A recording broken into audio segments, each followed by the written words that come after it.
আকাশবাণী খবর পড়ছি প্রবাল বন্দ্যোপাধ্যায়। এখনকার বিশেষ বিশেষ খবর হল, প্রধানমন্ত্রী নরেন্দ্র মোদী আজ স্মার্ট ইন্ডিয়া হ্যাকাথন 2024-এর চূড়ান্ত পর্বের তরুণ আবিষ্কর্তাদের সঙ্গে কথা বলবেন। রাষ্ট্রপতি দ্রৌপদী মুর্মু আজ নতুন দিল্লির বিজ্ঞান ভবনে জাতীয় পঞ্চায়েত পুরস্কার প্রদান করবেন। ভারতে মহিলা শ্রমশক্তির অংশগ্রহণের হার বিশেষত গ্রামাঞ্চলে উল্লেখযোগ্যভাবে বেড়েছে।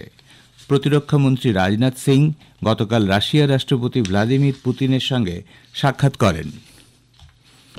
মোহাম্মদ আল বাসির সিরিয়ার অন্তর্বর্তী সরকারের প্রধানমন্ত্রী নিযুক্ত হয়েছেন।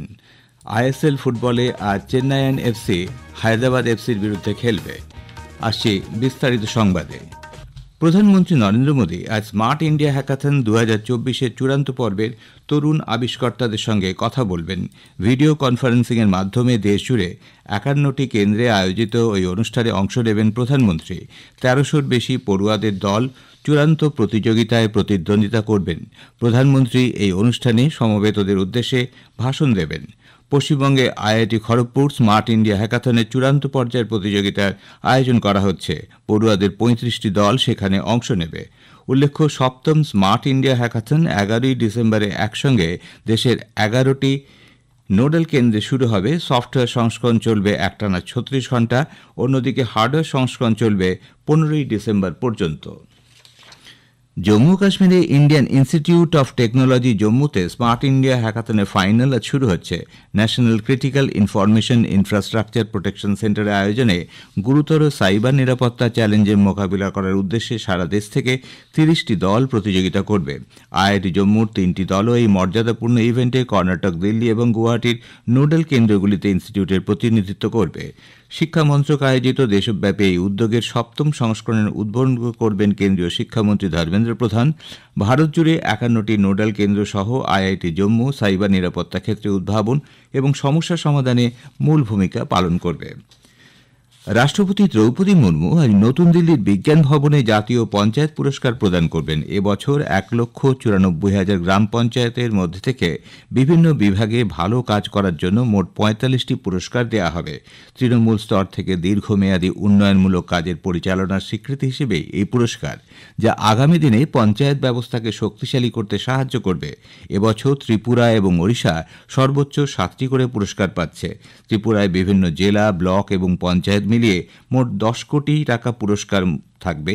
গোমতী জেলাকে দেশের সেরা জেলা পঞ্চায়েতগুলির মধ্যে নানাজি দেশমুখ সর্বোত্তম পঞ্চায়েত সতত বিকাশ পুরস্কার দেওয়া হবে। আজকের অনুষ্ঠানে পঞ্চায়েতি রাজমন্ত্রী পুরস্কারপ্রাপ্ত পঞ্চায়েতগুলির উপরে একটি পুস্তিকাও প্রকাশ করবেন।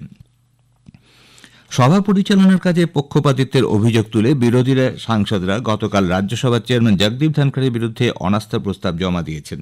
সামাজিক মাধ্যমে এক বার্তায় কংগ্রেস সাংসদ জয়রাম রমেশ জানিয়েছেন, উচ্চকক্ষের সেক্রেটারি জেনারেলের কাছে এ ব্যাপারে নোটিশ দেওয়া হয়েছে। আইএনডিআইএ জোটের সকল সদস্যদের কাছেই এছাড়া আর কোনো বিকল্প পথ খোলা ছিল না। সংসদীয় গণতন্ত্রের স্বার্থ রক্ষার জন্যই এই পদক্ষেপ নেওয়া হয়েছে বলে তিনি মন্তব্য করেন। বিজেপি সাংসদ সম্বিত পাত্র সংসদের কাজকর্মে বিঘ্ন ঘটানোর জন্য বিরোধীদের ভূমিকার সমালোচনা করেছেন। সংসদ ভবনের বাইরে তিনি বলেন, এ ধরনের ঘটনা অত্যন্ত দুর্ভাগ্যজনক। লোকসভায় বিরোধী নেতা রাহুল গান্ধীর ভূমিকারও সমালোচনা করেন তিনি। উল্লেখ্য, সংসদের উভয় সভার অধিবেশন সরকার ও বিরোধী পক্ষের সদস্যদের তুমুল হৈহট্টগোলের জেরে গতকালও দিনের মতো মুলতবি হয়ে যায়। মন্ত্রিসভার নিয়োগ কমিটি অর্থনৈতিক বিষয়ক সচিব অজয় শেঠকে রাজস্ব দপ্তরের সচিব পদের অতিরিক্ত দায়িত্ব দিয়েছে। এই আদেশ অতি সত্বর কার্যকর হবে। যতদিন না ওই পদের দায়িত্বভার নিতে নতুন কেউ আসছেন, ততদিন অজয় শেঠ এই দায়িত্বভার সামলাবেন। ভারতে মহিলা শ্রমশক্তির অংশগ্রহণের হার বিশেষত গ্রামাঞ্চলে উল্লেখযোগ্যভাবে বেড়েছে। এই সংক্রান্ত এক গবেষণাপত্রে দেখানো হয়েছে, 2017-18 থেকে 2022-23 সালে গ্রামীণ মহিলা শ্রমশক্তি 24.6% থেকে বেড়ে 41.5% হয়েছে। অন্যদিকে শহরাঞ্চলে মহিলা শ্রমশক্তি অপেক্ষাকৃত ধীর গতিতে এই সময়কালে 20.4% থেকে 25.4% পৌঁছেছে। গ্রামীণ এলাকায় ঝাড়খণ্ডে এই বৃদ্ধি 23.3%। বিহারে এই বৃদ্ধি 6 গুণ হয়েছে। উত্তর পূর্বাঞ্চলের রাজ্যগুলিতে তাৎপর্যপূর্ণ বৃদ্ধি ঘটেছে।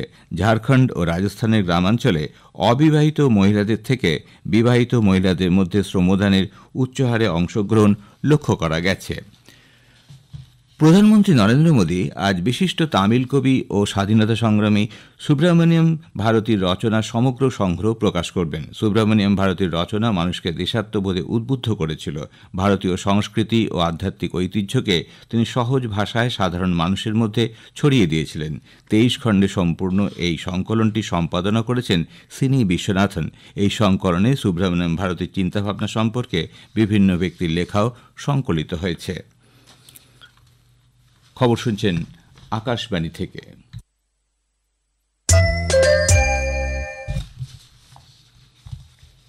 প্রতিরক্ষামন্ত্রী রাজনাথ সিং গতকাল রাশিয়ার রাষ্ট্রপতি ভ্লাদিমির পুতিনের সঙ্গে সাক্ষাৎ করেন। এই বৈঠকের কথা জানিয়ে রাজনাথ সিং উভয় দেশের মধ্যে মৈত্রী সম্পর্কের উল্লেখ করে জানান, নতুন দিল্লি সর্বদা রাশিয়ার বন্ধুদের পাশে রয়েছে এবং ভবিষ্যতেও থাকবে। উভয় নেতা দ্বিপাক্ষিক প্রতিরক্ষা সহযোগিতা সংক্রান্ত বিভিন্ন বিষয় নিয়ে আলোচনা করেছেন। দুদেশের মধ্যে অংশীদারিত্বের ক্ষেত্রে যে অসীম সম্ভাবনা রয়েছে তারও উল্লেখ করেন উভয় নেতা। শ্রী সিং গতকাল মস্কোর রুশ প্রধান প্রতিরক্ষামন্ত্রী আন্দ্রে বেলুসোভের সঙ্গে সেনা এবং সেনা প্রযুক্তি সহযোগিতা সংক্রান্ত ভারত রাশিয়া আন্তঃসরকারি কমিশনের 21তম বৈঠকে যৌথভাবে সভাপতিত্ব করেছেন। সামাজিক মাধ্যমের এক বার্তায় প্রতিরক্ষামন্ত্রী জানান, বৈঠক ফলপ্রসূ হয়েছে। বিদেশমন্ত্রী ডা এস জয়শঙ্কর আজ নতুন দিল্লিতে আমেরিকান ইহুদি কমিটির প্রতিনিধি দলের সঙ্গে গতকাল দেখা করেন। ভারত মার্কিন দ্বিপাক্ষিক অংশীদারিত্ব এবং পশ্চিম এশিয়ার উন্নয়ন নিয়ে তাদের মধ্যে মতবিনিময় হয়। সামাজিক মাধ্যমে এক বার্তায় ডা জয়শঙ্কর বলেন, ভারত মার্কিন সম্পর্কের ক্ষেত্রে আমেরিকান ইহুদি কমিটি দীর্ঘদিনের সমর্থন অত্যন্ত গুরুত্বপূর্ণ। কেন্দ্রীয় পর্যটন ও সংস্কৃতি দপ্তরের মন্ত্রী গজেন্দ্র সিং শেখাওয়াত বলেছেন, ভারতীয় দর্শন, সংস্কৃতি ও ধর্মীয় আচরণের পুনর্জাগরণের ক্ষেত্রে কুরুক্ষেত্রের মতো পবিত্র স্থানের অসীম সম্ভাবনা রয়েছে। গতকাল কুরুক্ষেত্র বিশ্ববিদ্যালয়ের আন্তর্জাতিক গীতা মহোৎসবের অঙ্গ হিসেবে প্রথম সারা ভারত দেবস্থানম সম্মেলনে ভাষণ দিতে গিয়ে শেখাওয়াত একথা বলেন। জলশক্তিমন্ত্রী সি.আর. পাতিল গতকাল নতুন দিল্লিতে পাঞ্জাব, মধ্যপ্রদেশ ও বিহারের গ্রামীণ স্বাস্থ্য বিষয়ে ভারপ্রাপ্ত রাজ্যমন্ত্রীদের সঙ্গে উচ্চ পর্যায়ের বৈঠক করেন। এই বৈঠকে মন্ত্রী বলেন, স্বাস্থ্যবিধি শুধুমাত্র একটি পরিকাঠামো লক্ষ্য অর্জন নয়, এটি একটি ব্যবহারিক দিক যা স্বাস্থ্যকে গড়ে তুলতে সাহায্য করবে, পাশাপাশি গ্রামীণ সম্প্রদায়ের মানুষকে মর্যাদা দেবে। ইসরায়েলি যুদ্ধবিমান রাজধানী দামাস্কাস সহ সিরিয়া জুড়ে বেশ কয়েকটি অভিযান চালিয়েছে। ব্রিটেন ভিত্তিক Syrian observatory for human rights জানিয়েছে, সামরিক লক্ষ্যবস্তুতে 100টির বেশি হামলা চালানো হয়। এদিকে মোহাম্মদ আল বাসির সিরিয়ার অন্তর্বর্তীকালীন সরকারের প্রধানমন্ত্রী নিযুক্ত হয়েছেন। এক টেলিভিশন বিবৃতিতে বাসির জানান, আগামী বছরের 1 মার্চ পর্যন্ত তিনি অন্তর্বর্তী সরকারের নেতৃত্ব দেবেন। কয়েকদিন আগে যে বিদ্রোহীরা রাষ্ট্রপতি বাশার আল আসাদকে ক্ষমতা থেকে সরিয়ে দেয়, তারাই বাসিরকে সমর্থন করেছে।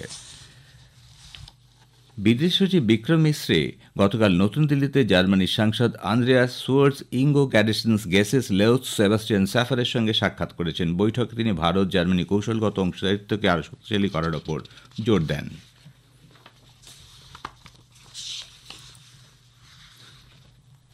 চীনের হংকংয়ে অনুষ্ঠিত বিশ্ব স্কোয়াশ টিম চ্যাম্পিয়নশিপ 2024-এ ভারতীয় মহিলা দল আজ অস্ট্রেলিয়ার মুখোমুখি হবে। ভারতীয় সময় সকাল 9:30টায় এই ম্যাচ শুরু হবে। গতকাল ভারতীয় মহিলা দল ইটালিকে 3-0 হারিয়ে কোয়ার্টার ফাইনালে পৌঁছয়। আইএসএল ফুটবলে চেন্নাইয়ে জওহরলাল নেহরু স্টেডিয়ামে আজ চেন্নাইয়ান এফসি হায়দ্রাবাদ এফসির বিরুদ্ধে খেলবে। খেলা শুরু হবে সন্ধ্যে 7:30টায়। চেন্নাই 11 ম্যাচে 12 পয়েন্ট নিয়ে লিগ তালিকার 9ম স্থানে রয়েছে। বাংলা সৈয়দ মুস্তাক আলী ট্রফির টি-20 ক্রিকেট টুর্নামেন্টের কোয়ার্টার ফাইনালের ম্যাচে বড়োদার বিরুদ্ধে খেলবে। বেঙ্গালুরুর এম চিন্নাস্বামী স্টেডিয়ামে খেলা শুরু হবে সকাল 11টায়। শেষ করার আগে বিশেষ খবরের কিছু অংশ আবার পড়ছি। প্রধানমন্ত্রী আজ স্মার্ট ইন্ডিয়া হ্যাকাথনের চূড়ান্ত পর্বে তরুণ আবিষ্কর্তাদের সঙ্গে কথা বলবেন। রাষ্ট্রপতি আজ পঞ্চায়েত পুরস্কার প্রদান করবেন। মোহাম্মদ আল বাসির সিরিয়ার অন্তর্বর্তী সরকারের প্রধানমন্ত্রী নিযুক্ত হয়েছেন। আইএসএল ফুটবলে আজ চেন্নাইয়ান এফসি হায়দ্রাবাদ এফসির বিরুদ্ধে খেলবে। খবর শেষ হল।